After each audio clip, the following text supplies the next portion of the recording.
Hello. आज हम आपके लिए एक नया टॉपिक लेकर आए हैं, कमर्शियल स्पेस डिजाइनिंग, जिसके अंदर अपन डिस्कशन करेंगे ऑफिस डिजाइनिंग में। ऑफिस डिजाइन करते समय आपको किस बातों का ध्यान रखना चाहिए। ऑफिस स्पेस डिजाइन करने से पहले आपको एक थॉट क्लियर होना चाहिए कि बेसिकली आपका ऑफिस किस पर्पज से यूज होगा। आप उस ऑफिस में क्या वर्क करने वाले हैं, वहां पे जो भी आपके क्लाइंट आएंगे वो किस पर्पज के लिए आएंगे। तो आपको ये चीज क्लियर करना पड़ेगी कि पहले वहां पे वर्किंग क्या होगा, देन उस वर्किंग को ध्यान रखते हुए आपको उस ऑफिस को डिजाइन करना है। जैसे कि अगर आपका डिसाइडेड है कि वो ऑफिस किस पर्पज से बन रहा है, तो आपको एक चीज का ध्यान रखना है कि जब भी आप उस ऑफिस का एंट्री डिजाइन करें, तो फर्स्ट पर्पस आपका ये हो कि उसके अंदर का जो एंट्री इफेक्ट है आपके वर्किंग से रिलेटेड हो। लाइक उस कंपनी का आपका लोगो हो गया, देन आपका वहां पे सिटिंग एरिया होगा, सिटिंग एरिया के आसपास का जो वॉल डिजाइन है आप अपने वर्किंग के अकॉर्डिंग डिजाइन कीजिए। फॉर एग्जाम्पल कि वो एक आर्किटेक्ट का ऑफिस है, अगर एक आर्किटेक्ट के ऑफिस में आप एंट्री करते हैं तो आपको एंट्री करते समय वहां पे उससे रिलेटेड कभी कुछ ड्रॉइंग्स, कुछ पेंटिंग्स एंड और कुछ एलिमेंट्स, सारी चीजें दिख जाती है कि आपको समझ में आ जाता है एंट्री करते ही कि वो ऑफिस किस पर्पज से यूज हो रहा है। सेकंड बात में अगर बात करें तो उसका बेसिक जो सिटिंग रिसेप्शन एरिया होता है, आपको सिटिंग रिसेप्शन एरिया ऐसा डिजाइन करना होता है कि जहां पर अगर आपके 4 to 5 क्लाइंट्स भी आए हैं तो इजीली उनका सिटिंग अरेंजमेंट वहां पर हो। अगर सबसे पहले आपको ध्यान रखना है कि जो आपका सिटिंग बना रहे हो सिटिंग थोड़ा सा कंफर्ट होता है कि आपके क्लाइंट वहां पर अगर आपका वेट ज्यादा टाइम तक भी करे तो उन्हें अनईजी फील ना हो। उसके बाद में है कि आप एक चीज ऐसा ध्यान रखें कि जो भी सिटिंग एरिया के पास में आप एक ऐसा टेबल या फिर स्टोर रखे कि आपके वर्क से रिलेटेड वहां पर कुछ टेम्पलेट डिजाइन हो, या सिटिंग के पास में एक ऐसा स्टोर एरिया हो या फिर ऐसा लेज बना हो जिसके अंदर आपकी कंपनी से रिलेटेड कुछ इंफॉर्मेशन हो, कुछ पेम्पलेट्स हो। वेट करते समय आपका क्लाइंट उस इंफॉर्मेशन को रीड कर पाए जिसके बारे में आपकी कंपनी का इंट्रोडक्शन उसके सामने आ जाए। देन सेकंड ऑप्शन है कि रिसेप्शन कैसा डिजाइन होना चाहिए। रिसेप्शन एरिया अगर आप डिजाइन करें, रिसेप्शन एरिया में सबसे इंपॉर्टेंट होता है रिसेप्शन टेबल। रिसेप्शन टेबल इस तरीके से डिजाइन हो जो काफी अट्रैक्टिव लगे। रिसेप्शन टेबल के पीछे आप अपनी कंपनी का लोगो डिजाइन कर सकते हैं ताकि वहां पर कोई भी क्लाइंट आ रहा है तो आपका लोगो हाईलाइट हो, जिसकी वजह से उन्हें आपकी कंपनी का नाम एंड डिटेल्स पता चल जाए।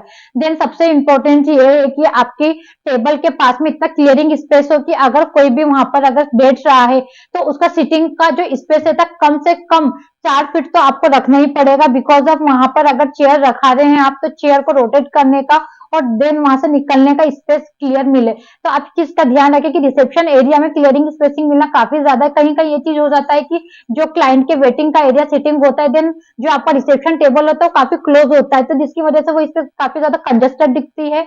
तो आप चीज का जरूर ध्यान रखें। और आप ये चीज भी कर सकते हैं कि उस रिसेप्शन एरिया में आप ग्रीनरी यूज कर सकते हैं, इंटर प्लांट्स लगा सकते हैं। इंटर प्लांट्स लगाने से ऑफिस का जो एटमोस्फेयर होता है वो काफी सूदिंग रहता है। देन उसके बाद में वहां पे पॉजिटिविटी वाइब्स भी रहती है। इसलिए आप एक चीज का जरूर ध्यान रखें कि प्लांटेशन जरूर करें अपने ऑफिस के अंदर रिसेप्शन एरिया में, तो उसका लुक काफी अच्छा आएगा। एम्प्लॉय वर्क प्लेस में अब अगर वर्क टेबल डिजाइन करें तो आप जिसको ध्यान रखना कि वर्क टेबल है जो ज्यादा छोटा ना हो, इतना सफिशिएंट स्पेस रहे कि वहां पे आपके एम्प्लॉय के कुछ स्टफ भी आ जाए, कुछ नोटबुक्स आए, कुछ पेन स्टेन्स भी यूज होते हैं। देन उसके बाद में कुछ एक्स्ट्रा वाटर बॉटल की भी स्पेस उन्हें प्रॉपर हो जिसकी वजह से उन्हें अनकंफर्टेबल ना लगे वहां पे वर्क करने में। एंड आप एक चीज का जरूर ध्यान रखें कि अगर आप टेबल कंटिन्यूसली लगा रहे हैं तो आप टेबल और चेयर्स का कॉम्बिनेशन इस टाइप से डिसाइड करें कि अगर कोई भी फर्स्ट चेयर अगर हटाता है वहां से तो सेकंड को डिस्टर्ब नहीं होना चाहिए, उनको क्लियरिंग स्पेस निकलने के लिए काफी प्रॉपर मिले। बिकॉज ऑफ कहीं कहीं बहुत ज्यादा कंजस्टेड स्पेस हो जाता है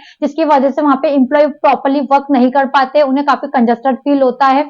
और आप वर्क प्लेस की डिजाइन वॉल अगर कर रहे हैं तो आप उस वॉल पे कुछ इंस्पिरेशन वाले कोट्स यूज कर सकते हैं जिसको पढ़ के वहां पे जो भी इंप्लॉय वर्क कर रहा है उन्हें काफी अच्छा पॉजिटिव फील हो। हाँ, बेसिक चीज का ध्यान रखें कि वहां पे भी आप प्लांटेशन जरूर करवाएं जो कि काफी सूदिंग इफेक्ट रहता है एंड काफी अच्छी पॉजिटिविटी वाइब आती है। एक ऑफिस में एक बोर्ड मीटिंग रूम की बहुत ज्यादा रिक्वायरमेंट होती है, उसकी एक बेसिक रिक्वायरमेंट्स होती है जिसके अंदर आपको प्रोजेक्टर की स्पेस, आपके लैपटॉप एंड सिस्टम का स्पेस कहाँ पे क्या रहेगा, बोर्ड मीटिंग टेबल कैसा होना चाहिए, आप इन चीज का ध्यान रखें। बोर्ड मीटिंग रूम हमेशा काफी डायमेंशन में बड़े होते हैं तो उनको डिजाइन आपको ज्यादा हेवी नहीं करना है, लाइट ही रखना होता है। बिकॉज ऑफ वहां पर वर्किंग काफी ज्यादा होता है, काफी इंपॉर्टेंट मीटिंग रहती है, तो आप इस चीज का ध्यान जरूर रखें। और आप एक चीज का ट्राई करें कि जब भी आप बोर्ड मीटिंग डिजाइन करें तो उसकी वॉल को आप इको रखें, बिकॉज ऑफ वहां की जो भी वॉइस है वो बाहर ना आए, ना ही बाहर की वॉइस अंदर जाए, ताकि डिस्टर्ब किसी को भी ना हो। तो आप चीज का ध्यान जरूर रखें। और बोर्ड मीटिंग रूम के फर्नीचर का कलर एंड वॉल का कलर आप लाइटर टोन में रखें तो ज्यादा अच्छा लगता है, बिकॉज ऑफ ज्यादा गॉडी कलर्स ऑफिस में अच्छे नहीं लगते। तो आप चीज का ध्यान रखें कि आप वुडन भी अगर यूज करें तो वुडन में भी लाइटर टोन वुडन जाए। अगर नॉर्मल अगर आप वॉल कलर यूज करें तो वहां पे ग्रे लाइटर टोन या फिर बेज लाइटर टोन या क्रीम टोन कलर का यूज करें, जो कि काफी अच्छे लगते हैं। और आपको वहां पर लाइट प्रॉपर रखना है, बिकॉज ऑफ लाइट्स का काफी ज्यादा रिक्वायरमेंट होता है बोर्ड मीटिंग रूम में भी। और आपको ट्राई करें कि आप वहां पे कुछ ऑटोमेशन का भी वर्क करवा सकते हैं, जिसकी वजह से जैसे लाइट है, जब भी आप प्रोजेक्टर पे वर्क करें तो आपको लाइट ऑफ करना है, तो किसी को उठ के नहीं लाइट ऑफ करना पड़े, आप उसे ऑटोमेशन के वजह से अपनी सीटिंग पे ही बैठे बैठे कंट्रोल कर सकते हैं। तो इन सारी चीजों का ध्यान आप बोर्ड मीटिंग रूम में करें। ऑफिस में बॉस केबिन डिजाइन करते समय आपको मेनली ध्यान रखना है वास्तु का, कि वास्तु के अकॉर्डिंग जो भी बॉस केबिन है वो किस लोकेशन पे जा रहा है। आप ट्राई कीजिए कि जब भी आप बॉस केबिन डिजाइन करें तो आप उसे साउथ डायरेक्शन में ही लें। साउथ डायरेक्शन बॉस केबिन रखने से काफी अच्छा इफेक्ट रहता है बिजनेस में। देन सेकंड ऑप्शन है कि आपको बॉस केबिन में जो टेबल काउंटर है उसका वर्किंग स्पेस किस डायरेक्शन में रखना है। तो आपको जो चेयर की जो डायरेक्शन होती है आपको उसे नॉर्थ डायरेक्शन में रखिए, जो कि काफी पॉजिटिविटी रहता है बिजनेस को ग्रो करने के लिए। बॉस केबिन में आपको कलर कॉम्बिनेशन में जैसे व्हाइट टोन हो गया, क्रीमिश टोन हो गया, देन आप येलो का लाइटर टोन भी यूज कर सकते हैं, जो कि वास्तु के अकॉर्डिंग काफी अच्छा होता है। देन उसके बाद में आप एक ट्राई कीजिए कि जो भी बॉस केबिन का जो चेयर है उसके पीछे वाला जो बैक वॉल है वो सिर्फ ओनली किसी भी वुडन से ना बना हो, उसके पीछे एक सॉलिड वॉल जरूर हो, बिकॉज ऑफ वो अच्छा रहता है as according to vastu. Then उसके बाद में उसके ऊपर कुछ भी वर्क किया हो तो वो स्पेशली डिजाइन में होता है बॉस केबिन के लिए। देन उसके बाद में आपको ध्यान रखना है कि बॉस केबिन में जब भी आप टेबल या चेयर का जो प्लेसिंग स्पेस डिजाइन करें वहां पे क्लियरिंग स्पेसिंग काफी हो, वहां पे किसी को भी निकलने के लिए डिस्टरबेंस ना हो। और आप एक चीज का भी ध्यान रख सकते हैं कि बॉस केबिन का भी जो वॉल आपको लेना है वो इको स्टिक मटेरियल में ही हो, ताकि वहां पे जो भी डिस्कशन चल रहा है वो बाहर ना आए, ना ही बाहर की वॉइस वहां पे अंदर आए। तो आप ये चीज का भी ध्यान रख सकते हैं। उसके बाद में वहां पे क्या रिक्वायरमेंट जा रहा है, किस हिसाब से आपको बैक वॉल डिजाइन करना है, वो क्या किस रिलेटेड से केबिन बनाना चाह रहे हैं, वहां पे जो वर्किंग करते हैं उनका स्पेशली वर्क क्या है। तो आप किस चीज का ध्यान जरूर रखें।